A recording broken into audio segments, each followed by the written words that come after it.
Well, hey, you guys, welcome back to the Canning Nana. I just want to wish everybody a happy, healthy, prosperous, and safe New Year and share a little bit some of our New Year's Eve traditions. We usually snack a lot, play games, play Monopoly, play cards, watch TV, celebrate the Eastern New Year as well as our California New Year because I have family back east. And this has been our New Year tradition for just about 20 years, I guess.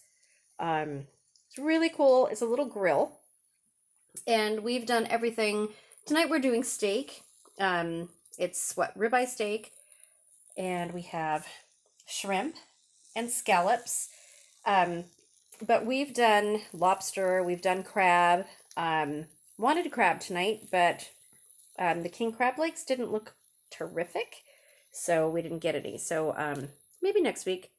But yeah, we do everything on this, and it's a really cool tradition that my girls got for my husband years and years and years ago, and it just kind of became a New Year's Eve tradition. So we all would gather around our little grill, our little indoor grill. It's gassed by a sterno, and have a good time. So through the years, it's been me and my husband and my kids, my mom, and the grandkids, and now it's back to just me and my husband.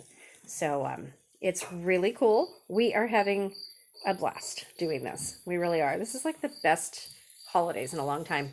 It's been really cool. We've got some artichoke hearts and hearts of palm and Kalamata olives here. A little bit of Skinny Pop popcorn. And then vegetables. You can put whatever vegetables you want on there. And our charcuterie board. Just different cheeses. Some buffalo. These are buffalo beef sticks. And then summer sausage and summer and garlic sausage with some cheese and crackers.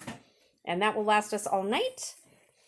So, saying that, just want to wish you guys a happy and healthy New Year, as I said, and look for lots of videos to come, lots of new series to come next year, and several giveaways. So we will see you guys soon. See you next year. Bye, everybody.